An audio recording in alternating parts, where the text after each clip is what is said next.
سلامونه. کرزی د سولې مشورتي لویه جرګه دې وځنډول شي.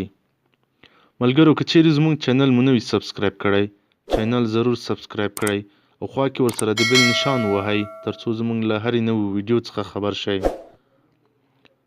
د افغانستان مخکینی ولسمشر حامد کرزي د هغې مشورتي لویې جرګې ځنډول غوښتنه کړې چې افغان حکومت غواړي روانه اونۍ پلازمینه کابل کې راوبولي. ښاغلی کرزی وایي اندېښنه یې دا ده چې دغه جرګه د سولې خبرو د روان بهیر د ځنډ او خنډ لامل نشي.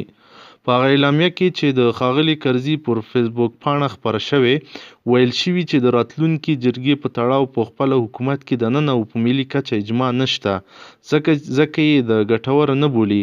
ښاغلی کرزی وایي ما د یو افغان په حیث تل ملي اجماع ته د رسیدو لپاره د دودیزو او مشورتي جرګو پر اهمیت ټینګار کړی، خو د یو شمېر دلایلو له کبله هغه مشورتي لویه جرګه چې حکومت یې روانه اونۍ غواړي په اوسنیو شرایطو کې د خلکو په ګټه نه بولم.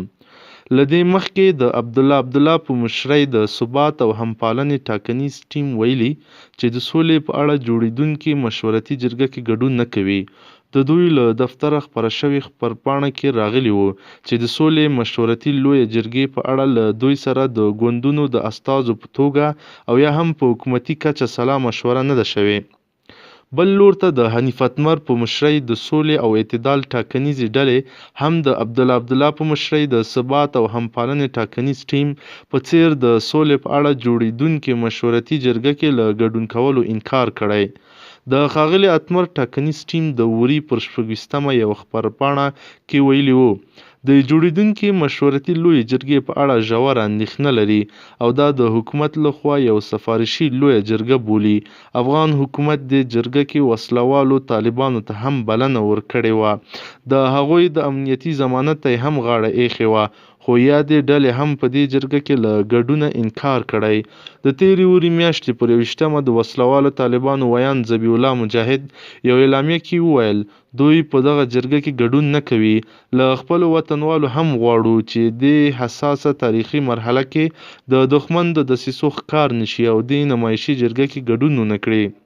اوس د ښاغلي کرزي په اعلامیه کې دغه راز ویل شوي له دغې مشورتي جرګې سره د طالبانو اختلاف له کبله د سولې خبرو لړۍ کې د باور فضا رامنځته کولو کې همدغه مشورتي جرګه مرسته ونه کړي.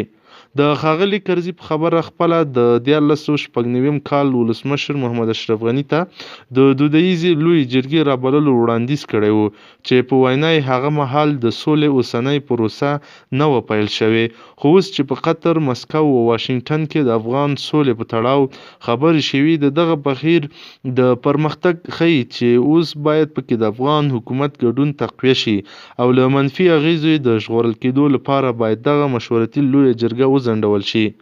له دې مخکې په دوحه کې د افغانانو د خپلمنځي کنفرانس له لغوه کېدو وروسته د افغانستان ولسمشرۍ ماڼۍ وویل اوس د سولې مشورتي لویه جرګه ورته لومړیتوب لري. د ارګ مرستیال ویاند شاه حسین مرتضوي داسې وایي هغه مهال وویل د حکومت ټول پام پر دې جرګې راټول دی او ښه پوره چمتووالی ورته نیول شوی دی. مننه ملګرو.